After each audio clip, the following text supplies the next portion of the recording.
तो बड़ा गर्व होता है उनका जब नाम लेते हैं और उनके प्रोग्राम में उपस्थित होते हैं, क्योंकि पिछली कांग्रेस की सरकार में स्वर्गीय रूपाराम जी डूडी के साथ में मुझे भी विधायक के रूप में काम करने का मौका मिला।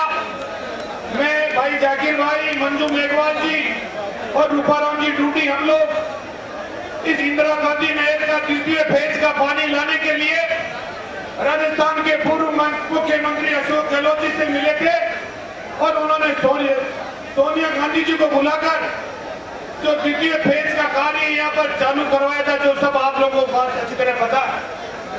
आज चाहे राजस्थान की मुख्यमंत्री उस योजना का भले ही उद्घाटन करे, लेकिन जो लोग पानी पी रहे उनको बहुत अच्छी तरह पता है कि अगर उसकी देन है अगर तो स्वर्गीय रूपाराम जी की देन है, जो आप लोगों को सबको मालूम होना चाहिए। आज इतनी बड़ी तादाद में आप लोग किसान लोग यहाँ पर इकट्ठा हुए हैं, टेंट के अंदर, टेंट के बाहर, सड़कों के ऊपर आज बड़ा जाम सा लगा हुआ है। मैं आप लोगों सबसे ये कहना चाहता हूँ किसान भाइयों से, आज इस धरती के ऊपर 80% किसान बिजली के ऊपर आधारित, इस धरती के ऊपर किसान खेती का काम करता है। कांग्रेस पार्टी जब भी राजस्थान में, हिंदुस्तान में सरकार बनाई है, किसान के हित की बात करी है, और भारतीय जनता पार्टी ने जब जब राजस्थान और हिंदुस्तान के अंदर सरकार बनी, भारतीय जनता पार्टी की किसान का हित किया है।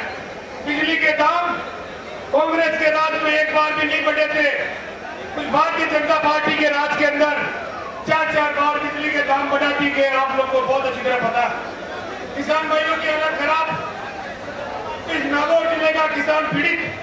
मैं सचिन पायलट साहब से निवेदन करना चाहता हूँ, आप इस सामने चुनाव है राजस्थान की विधानसभा का, उस विधानसभा के अंदर अगर आज सबसे ज्यादा कोई पीड़ित है तो नागौर जिले का किसान पीड़ित। इस नागौर जिले के किसान की आज कहीं सुनवाई नहीं हो रही है, बिजली की फ्लाइंग हो रही है, सीटें भरी है, VCR भरी है, किसान को समर्थन मूल्य नहीं मिल रहा है, किसान को प्याज का उचित मूल्य नहीं मिल रहा है, किसान को पीने का पानी नहीं मिल रहा है, हमारे नौजवान बेरोजगार को रोजगार नहीं मिल रहा है। कुल मिला के हालत खराब है किसान की इस नागौर जिले के अंदर।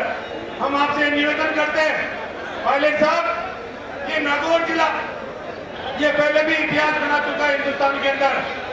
सन 77 के अंदर जब इंदिरा गांधी जी चुनाव हार रही थी, संजय गांधी जी चुनाव हार गए थे, और उस दरमियान उत्तरी भारत की 277 सीटें हार रही थी। उसके बाद में भी नाथूराम जी मेहता नागौर के सांसद चुन के दिए थे कांग्रेस पार्टी। ये वो नागौर जिला है, राजनीति में जिधर करवट घुमाता है उधर यहाँ की राजनीति चलती है। अभी कल 4 साल हुए भारतीय जनता पार्टी के राज, उस राज में आप लोगों ने देखा यहाँ के मंत्री, किसान परिवार के मंत्री, दिल्ली के अंदर मंत्री, राजस्थान में मंत्री, किसान का कर्जा माफ करने की बात कही। किस प्रकार का कर्जा माफ किया गया? धाराएं लगा दी, जिसको पेंशन मिल रही है उसको कर्जा माफ नहीं होगा, जो संविदा के ऊपर कार्य कर रहा है उसका कर्जा माफ नहीं होगा, 1500 रुपए आंगनबाड़ी की कार्यकर्ता काम कर रही है उसको कर्जा माफ नहीं होगा। तो इसलिए मैं तो आपसे कहना चाहता हूँ, कांग्रेस पार्टी पे आप लोगों ने विश्वास किया है, आज जनता याद कर रही है, आज जनता इंतजार कर रही है कि कब कांग्रेस पार्टी का वापस समय आए और कांग्रेस के साथ में हम लग के पूरी कार्य करें।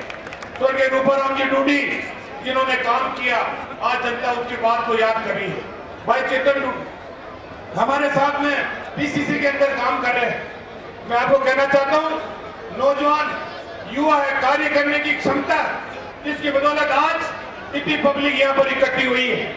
और आप सब लोगों से, क्योंकि वक्ता बहुत है, समय बहुत लगेगा, लेकिन मैं तो इतना से ही आपको कहना चाहता हूँ, और पायलट साहब को भी ये कहना चाहता हूँ, किसान भाइयों को भी ये कहना चाहता हूँ, भारतीय जनता पार्टी किसान की नहीं हो सकती। ये हम नहीं कह रहे, हमसे पहले के भी लोगों ने कहा है।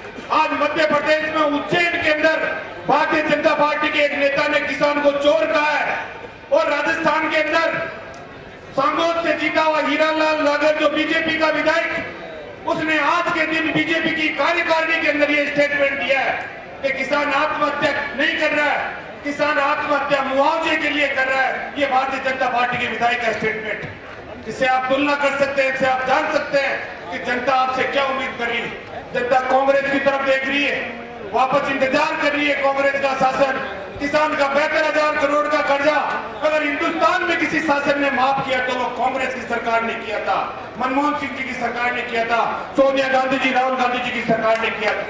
इसलिए हम तो आप सब लोगों से कहना चाहते हैं, और माननीय पायलट साहब और सम्मानीय जो सारे लोग यहाँ पर बैठे, मुखिया लोग बैठे, पीछे भी बैठे, आपको सबको भी यहाँ पर विश्वास दिलाते हैं कि नागौर जिले के अंदर हालात बिगड़ चुके हैं, कानून व्यवस्था बिगड़ चुकी है।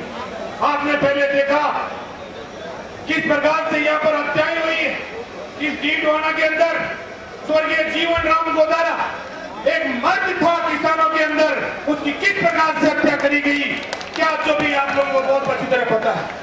राजस्थान की मुख्यमंत्री बनने के लिए तीन समाज के वोट मांगने के लिए आई, राजपूत की बेटी बनकर वोट मांगा, किसान की बहू बनकर वोट मांगा, गुजर की समधी बनकर वोट मांगा। 70 गुजरों को अगर मौत के घाट उतारने का काम इस राजस्थान के अंदर किया तो इस बीजेपी सरकार ने किया है, वो भी आप लोगों को बहुत अच्छी तरह पता होना चाहिए। कितनी झांकड़ियों के चूड़े अगर उजड़े, चाहे सीकर में भोकावट कांड हो, चाहे डीडवाना के अंदर गोदारा कांड, वो इस भारतीय जनता पार्टी के शासन के अंदर हुए।